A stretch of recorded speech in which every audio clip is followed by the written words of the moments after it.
Finance છે અમારું solid. આવી જાઓ, અમારામાં કાંઈ કરવું જ ન પડે. બાપુ સીધા ગાડીઓ ફરે, પંખા માળા કવર આવે ભેટ પૂજાના. આવી જાઓ અમારા. આમાં ગીરદી થતી જ નથી, કાંઈ ખોટ ખાપણ નથી, તો લાયસન્સ વગર હાલે તોય. આમાં કોઈ બાણા બહુ નથી. આનું એક જ કારણ, આનું બંધારણ બહુ ખરાબ છે. તમે જે છો એ 24 કલાક હોવા જોઈએ, નહીતર વિડીયો ઉતરે કોક ટાળી દે.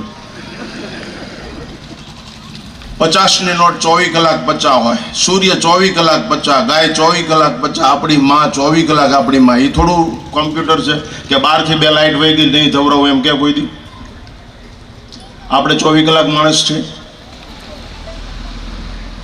આ કેટલાય હમણાં કોથળી આંટીને બાવળમાં પડી જશે વડોદરા રોડ ઉપર. બોલો.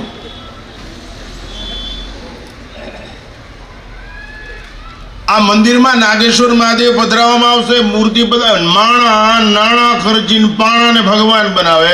માણા નાણાં ખર્ચી પાણાને ભગવાન બનાવે. એ પાણાના ભગવાનને માણા પૈયે લાગે, માણા ન થાય.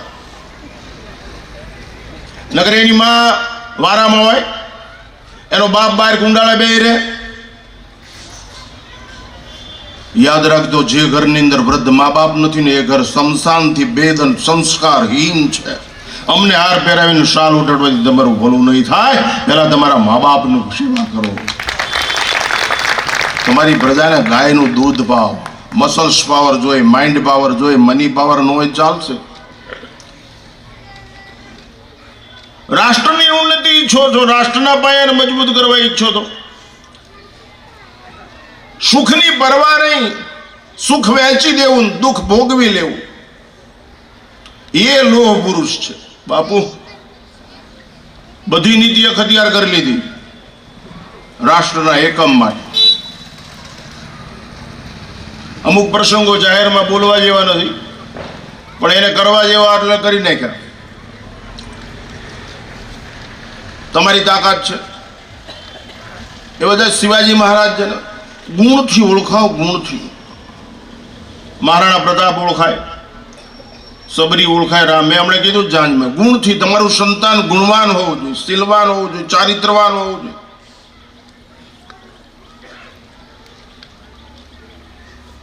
પણ આરિશાએ મનુષ્યને મૂર્ખ બનાવી દીધો. આરિશો ચુકાદો આપે. બીજાના પ્રમાણપત્રો એ જીવન થઈ ગયું. લોકો ગમે એ કે મારે જે કરવાનું છે એ હું કરું. એ શાસ્ત્ર વિરુદ્ધ ન હોય, સંત વિરુદ્ધ ન હોય, ધર્મ વિરુદ્ધ ન હોય. અમે કેટલી વાર જેલમાં જઈએ એવા. હું ગાડીમાં હથિયાર રાખું, હારે હથિયાર રાખું. મંજીરે વગાડવા બાવો નથી થયો.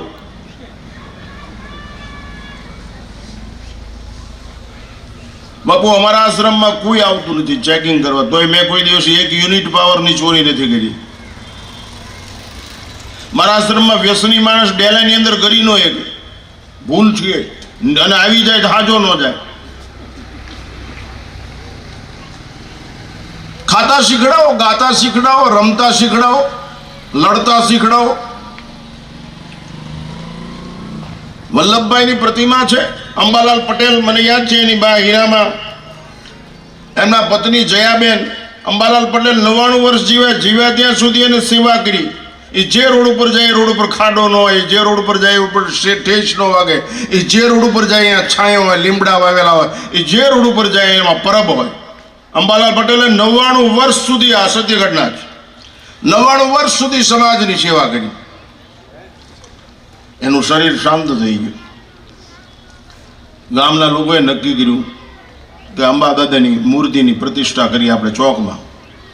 મા પાસે ગયા. મા, અમારો વિચાર છે કે આ દાદાનું પૂતળું પધરાવી, દેશી ભાષામાં સમજાવવા. એ કે મારો ધણી જીવો ત્યારે કોઈ નડ્યો નથી, હવે ત્યાં પાણામ તરીકે બેહાડીને નડવાની જ બેહાડો. એ ગાડાવાળાને નડે, રિક્ષાવાળાને નડે, હાલવાવાળાને.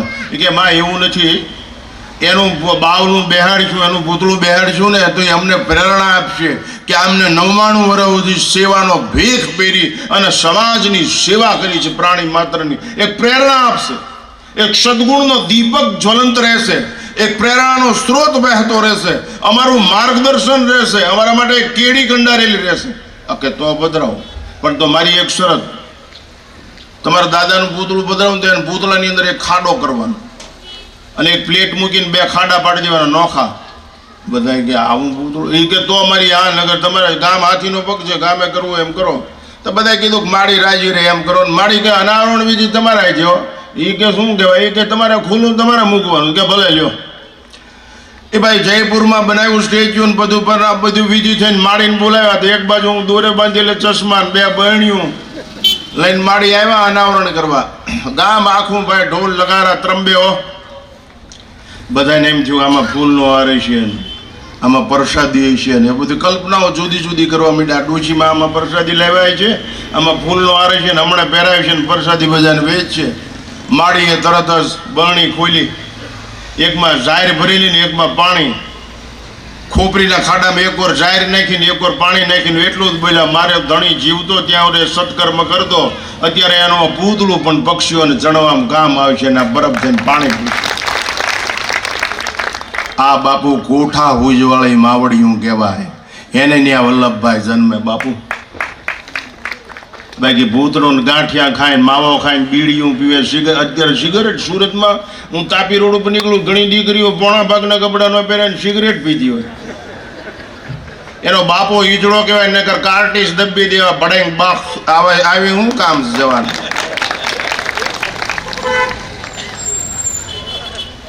મારો સેવક એ કે એવો ન મળે સુરતમાં બાપુ. કોઈ દિવસ પાનના ઘરે ભૂંગળે ન હોય. આટલી અહીંથી કહો એને પરસેવો વળી જાય મારું નામ મળે. આજ તમે ફિલ્મના ગુલામ, સંપત્તિના ગુલામ, સૌંદર્યના પાઉન્સના આ બધા બાય અંદરથી કાળજું રંગેલું છે. અમારું કાળજું રંગેલું છે બાપુ. અમે કોઈ દિવસ પૈસાની લાલચમાં આવીને ફસાઈને રાષ્ટ્ર વિરુદ્ધ કામ ન કરી. અમે કોઈ દિવસ ગુપ્ત માહિતી કોઈ દિવસ આપી નહીં. મોત પસંદ કરી લઈ. આ તો કોઈક બીડી પાય ત્યાં વટલાઈ જાય, કોઈક અડધી કોથળી પાય ત્યાં વટલાઈ જાય. લાઈન ત્યાં હું તો કેમ કરી નાખીએ.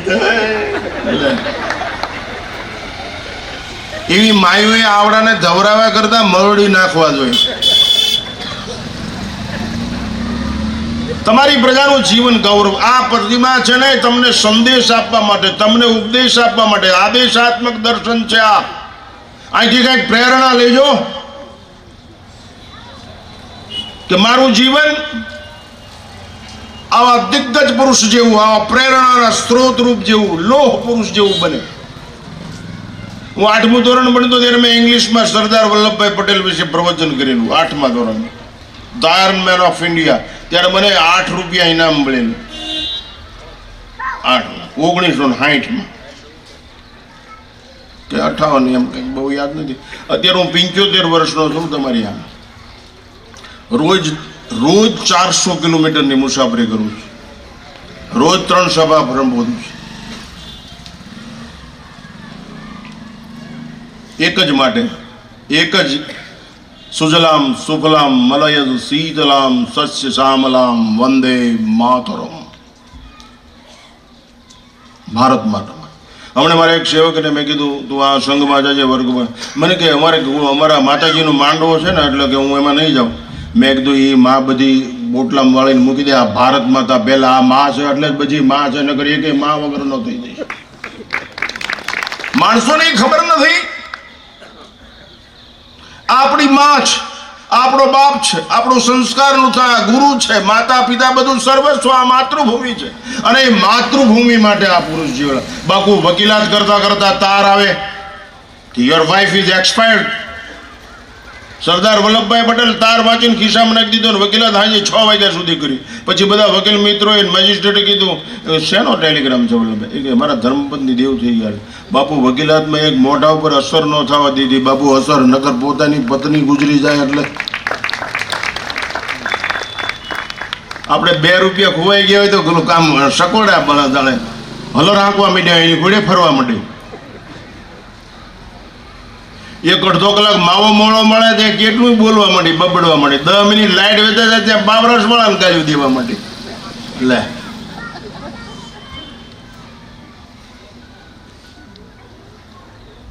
જાગૃતિ.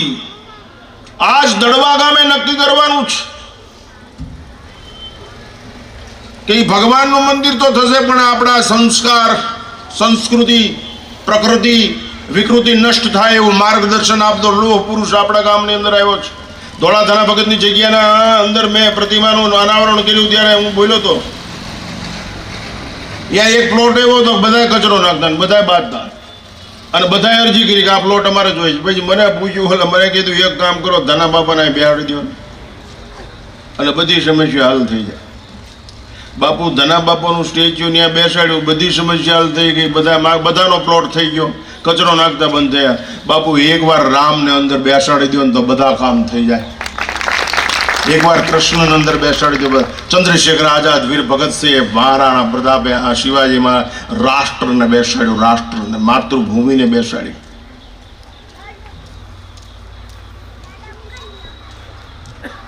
તમે પૈસા આપી શકો, કુરબાની. અમે એ રિવોલ્વરના અવાજ સાંભળેલા છે, એ ગોળીબાર કેમ થાય, એ તલવારો કેમ હાલે, ધારિયા કેમ હાલે, એવું સાંભળ્યું છે. એકવાર આગ લાગી કુંભના મેળામાં. અમે ચાલુ કાર્યક્રમ હતો, અશોકજી સિંગલ એમ બોલ્યા કે પંડાલ મેં આગ લગી હે, એ સખાડે કે હાથમાં સબ ચલી જાય. અમે ગયા, હું ત્યારે બે હાથ પગમાં છડા બાંધી રાખતો. એ ગયો, રસ્તા કાપી કાપીને અંદર ગયો. એક તંબુમાં અવાજ આવે, તંબુ ચારે બાજુ ખળગવા માંડ્યો હતો. એક તંબુમાં જે અવાજ આવે, બચાવો બચાવો બચાવો. એટલે મેં મારા શિષ્યને કીધું તું ભગવાન પાસે લઈ લે ને. હું આમ ગયો, અહીંયા અંદર 13-14 છોકરીઓ અંદર આગમાં ફસાઈ ગયેલી. એને રસ્તા કાપીને બહાર કાઢી. ત્યાં તો ફાયર બ્રિગેડના ઘોડાને આવી ગયા. એ બહાર કાઢીની છોકરીઓ મને શું કીધું, સ્વામીજી અમારા પર્સ અંદર રહી ગયા. ત્યારે મારી આંખમાં આંસુ આવી ગયા. આ ધાયવા વગરની મોટી થઈ છે. હવે 2 રૂપિયાનું પર્સ અમે જાતનું બલિદાન આપીને અંદર મેદાનમાં આવ્યા આગમાં. તમે ધ્યાન રાખજો, આવા પુરુષની જરૂર છે દેશને. આ એ કામ તમે કરી શકશો, અમે નહીં. આ નહીં. એવો શ્રેષ્ઠ ગ્રસ્તાશ્રમ જીવો. પરમાત્માને પ્રાર્થના કરો કે અમારા ઘરે આવું સંતાન અવતરે, આવું ગુણવાન, શીલવાન, ચારિત્રવાન, પવિત્ર, રાષ્ટ્રપ્રેમી. હું પૈસાનો વિરોધી નથી, હું પણ પ્રેમનો હિમાયતી છું. પણ ચર્મ પ્રેમ નહીં, મર્મ પ્રેમ. રાષ્ટ્ર સાથે પ્રેમ કરો. અને કોઈ કેસનું આપણે સંસ્કૃતિનું આચરણ કરી.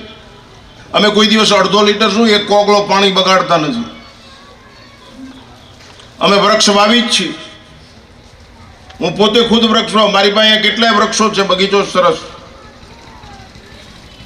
અમે પ્રાણીઓ પ્રત્યે પણ પ્રેમ કરી છે. આજ વર્તમાનમાં જીવન કેમ જીવવું એની પ્રેરણા આપતો એક દિગ્ગજ પુરુષને પ્રતિમાનું અનાવરણ વેચ્યું છે કે how to live divine life. એવું શ્રેષ્ઠ માર્ગદર્શન અહીંથી મળશે. મારો અનુભવ છે. તમે જો સ્ટેચ્યુ ઓફ યુનિટી વિશ્વની અંદર કેટલું શ્રેષ્ઠ મોટું સ્થાન છે. એ નમો ન હોત તો ન થાત. ઘણા કે ધર્મથી જ સંસ્કૃતિ ટકે, ધર્મથી જ રાષ્ટ્ર બટે. એટલે જ કાશી વિશ્વનાથ, એટલે જ અયોધ્યા, મથુરાય થઈ જશે. કોઈ બે મત નહીં. 24માં જો ઊંઘતા ન પકડાણા તો આ છે ત્યાં સુધી છે. એટલે આજ સાથોસાથ કહી દઉં, જ્ઞાતિવાદને દિવાસળી અડાડીને જાતિવાદ તરફ જજો. ગર્વ સે કહો મેં હિન્દુ. એમ નહીં કરી શકો તો નહીં ટકી શકો.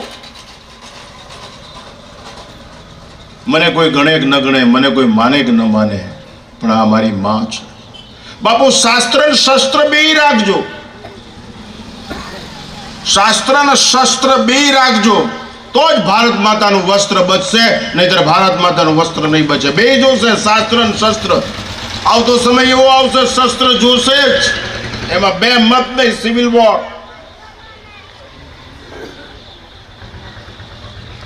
માતાઓને વિનંતી છે, પોન્ડ્સના ડબલાથી લડાય નહીં, લિપસ્ટિકથી લડાય નહીં. પર્સમાં છરી રાખવી પડે. બીજ નહીં. આ તો વંદાથી બી બાથરૂમમાં વંદો નીકળ્યો બીજ આવે. એની પ્રજા શું કરે?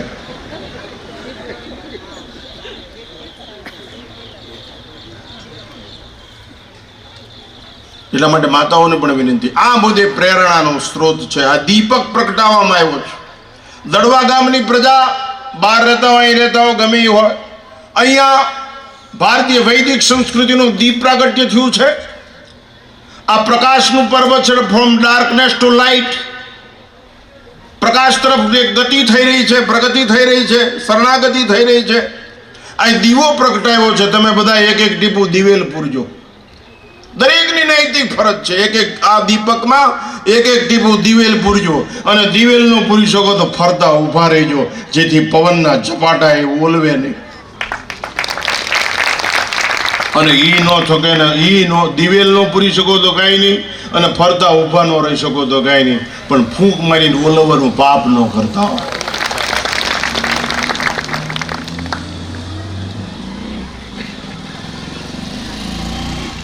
આપણે બધા ફરવા મરવા ચરવા માટે જન્મ્યા નથી, આપણે ભવસાગર તરવા માટે જન્મ્યા છે. આ એની પ્રેરણા છે. તરવા માટે જન્મ્યા છે, તારવા માટે જન્મ્યા છે. કોઈ દિવસ કોઈ મોળો જવાબ નહીં, મોઢા ઉપર